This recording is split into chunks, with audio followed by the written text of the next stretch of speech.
आज ना एक मैं इंस्टा लाइव और फेसबुक लाइव जब हम लोग करते हैं तो जो पब्लिक के सवाल रहते हैं उसमें एक सवाल था कि श्रीलंका की स्थिति से हमें सीखना चाहिए, भारत की स्थिति भी ऐसे हो सकती है। बहुत सारे लोगों के मन में ये सवाल है कि श्रीलंका के जैसे हालात बने क्या भारत के भी हालात बनेंगे, क्योंकि यहाँ पर भी महंगाई बढ़ रही है, यहाँ पर भी सिचुएशन ऐसी है। आशुतोष क्या लगता है कि क्या कुछ रिलेट कराना सही रहेगा श्रीलंका और भारत का? अगर नहीं तो क्यों? मुझसे अगर आप पूछेंगे तो मैं ये कहूँगा जमीन आसमान की तुलना कभी भी नहीं करनी चाहिए। श्रीलंका की अपनी स्थितियां हैं, भारत की अपनी परिस्थितियां और स्थितियां हैं। हमारा देश इकोनॉमिकली अगर मैं देख लूं, आर्थिक लिहाज से तो बहुत स्थिर है, और अगर राजनीतिक तौर पर भी हम कह लें तो बहुत स्थिर है। क्लियर मैंडेटरी है, मेजोरिटी में है सरकार, हर एक फैसले इनकी तरफ से लिया जाता है, स्वागत होता है। देखिए विपक्ष का तो होना लाजमी है। रुपए जैसे गिर रहे हैं, महंगाई इतनी बढ़ रही है, पेट्रोल डीजल के दाम इतने बढ़ रहे हैं, गिरना आप देखिए, हमारी आय भी बढ़ रही, कहीं ना कहीं हम बहुत हर एक स्तर पर मजबूत भी हो रहे हैं। और डॉलर की जहाँ तक बात है तो रुपया देखिए इसमें टूटता भी है, उठता भी है, और ये ऐसा पहली बार नहीं हुआ है कि ये गिर रहा है। पहली बार ऐसा इतिहास में ये जरूर पहली बार हुआ कि थोड़ा, लेकिन आप उसको ये भी देखना पड़ेगा कि आप किन किन क्षेत्रों में आप बढ़े हैं। 80 रुपए तक सर, ठीक है, आपका एक्सपोर्ट कितना बढ़ा, आपका इंपोर्ट कितना बढ़ा, आप हर मामले में आप देखिए ना। दुनिया के इस वक्त ग्लोबल अगर संकट की हम बात कर रहे हैं, ग्लोबल शक्ति, जब रूस यूक्रेन युद्ध जारी है, उस वक्त भारत दुनिया के अधिकतर मुल्कों को, अधिकतर देशों को रसद की सप्लाई कर रहा है, खाद्य सामग्री के, उसमें गेहूं है, ऐसे ऐसे देश जो खुद आत्मनिर्भर थे। का आपने जिक्र कर दिया तो ख्याल आटा का भी आ जाता है कि आप अगर ऐसी स्थिति सब सही जी मान लीजिए ठीक है, तो आप 2019 में प्रधानमंत्री नरेंद्र मोदी, जो विपक्ष भी सवाल पूछ रहा है, 2019 में मोदी साहब का बयान था कि हम जो इस तरीके से, जैसे आपके जो बेसिक चीजें हैं जिस पे पहले टैक्स वैट लगा करता था, उस पर हम जीएसटी नहीं लगा रहे हैं। उसमें आटा हो गया, आपका छाछ, दही, दूध नहीं है उसमें, दूध दही है ना, आप उसमें 5% आपने जीएसटी लगा दिया, 2019 में नहीं लगाया, 2022 में लगा दिया। तो आज अगर देश की स्थिति इतनी ठीक है तो आपको और जीएसटी घटाने या कम करने की जरूरत थी।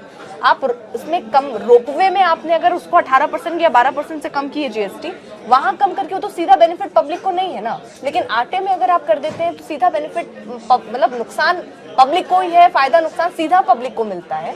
आप ये भी कर रहे हैं कि 25 किलो आटा आप खरीदिए तो उसमें 5% जीएसटी नहीं है, 25 किलो से नीचे आप खरीद लीजिए उसमें एक और है, वित्त मंत्री ने क्लियर किया कि आप, तो नहीं है, आप खुदरा अगर लेते हैं, आप खुदरा लेते हैं तो उस पर ये जीएसटी के दायरे में नहीं आएगा।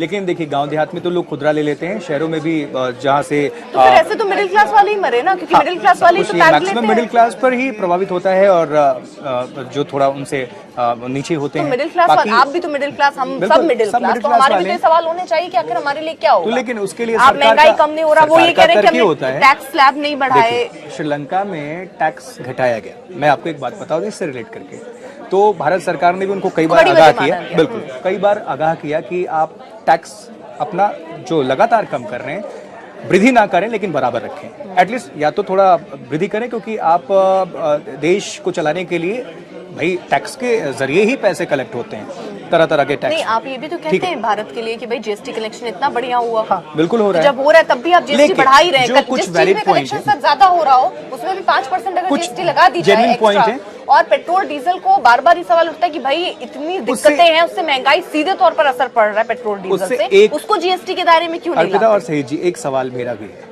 दर्शकों का सवाल था। सुबह मैं बुलेटिन कर रहा था तो एक दर्शक ने यह सवाल पूछा, लेकिन कहा कि विपक्ष की भूमिका क्या है। विपक्ष, चलिए जीएसटी की अगर बात करें तो वो जाके नारेबाजी और धरना प्रदर्शन, और संसद की कार्रवाई बंद हो गई। हाँ। ये करोड़ों जो रुपए लगते हैं, हजारों करोड़, हाँ, वो आपके, हमारे यानी जनता के हैं, टैक्स के पैसे हैं। और जब तो दिल्ली में विधायकों की सैलरी बढ़नी होती है तो वो सदन चल रहा होता है, तब इन दोनों सब किसी को दिक्कत नहीं है।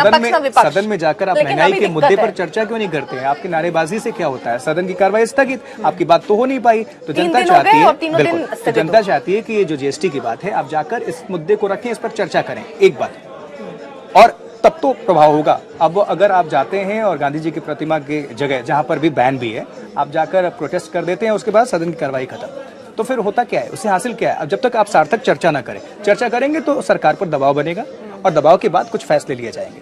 तो चर्चा होनी चाहिए, क्योंकि वो करोड़ों रुपए जनता के। आज तो मतलब स्पीकर भी जिस तरीके से कह रहे थे, ओम बिरला उनको सुन रहे थे जब कार्रवाई स्थगन करने से पहले, जब 2 बजे तक के लिए स्थगित किया गया था, उस समय उन्होंने ये बात भी कही कि भाई आप बेरोजगारी पर बाहर जाकर चिल्लाते हैं, आप महंगाई पर नारेबाजी कर रहे हैं। कर लीजिए, फिर एक इम्पोर्टेंट मुद्दा उसके बाद आप अंदर आकर जब कह रहे हैं इस पर आइए चर्चा कीजिए, क्योंकि सरकार तो कह रही है आइए चर्चा कीजिए, लेकिन आप अगर वहाँ इन मुद्दों पर चर्चा ही नहीं कर रहे हैं। आप तख्ती लेकर केवल हाय हाय के नारे लगाते रहिए। आपको पता है आप ये करेंगे तो कुछ और मतलब बनता नहीं, कार्रवाई को स्थगित ही करना पड़ेगा। तो विपक्ष की भूमिका क्या है कि क्या आप भी यही कर रहे हैं कि ठीक है हम केवल विरोध कर रहे हैं, विरोध आपके विरोध का आपकी चीजों का दबाव बने, आपका प्रयास ये होना चाहिए। आपको ये नहीं कि मतलब चलो हम सदन में ताकि देश पूरे सत्र में आएंगे और यही करेंगे और हमारा यही काम। आप सदन के अंदर होते हैं तो देश की निगाहें होती हैं संसद की कार्रवाई पर, तो आप जब बोलेंगे तो ये समझ में आता है। लेकिन इससे ये नहीं कहा जा सकता कि सरकार की जिम्मेदारी खत्म हो गई। तो सरकार ये तो विपक्ष की जिम्मेदारी हमने बता दी।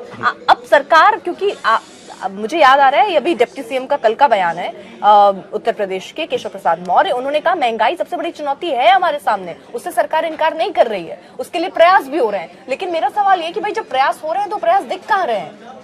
आम पब्लिक को, मिडिल क्लास को ना टैक्स, हम हर चीज में टैक्स दे रहा है बंदा। आप जीएसटी के लिए भी 5% बढ़ा देते हैं, जिन चीजों पे नहीं लगने की बात आपने क्रेडिट के तौर पर ली, बाद में आप उसमें अगर बढ़ा देते हैं तो ये सवाल उठता है और लाजमी है ये सवाल।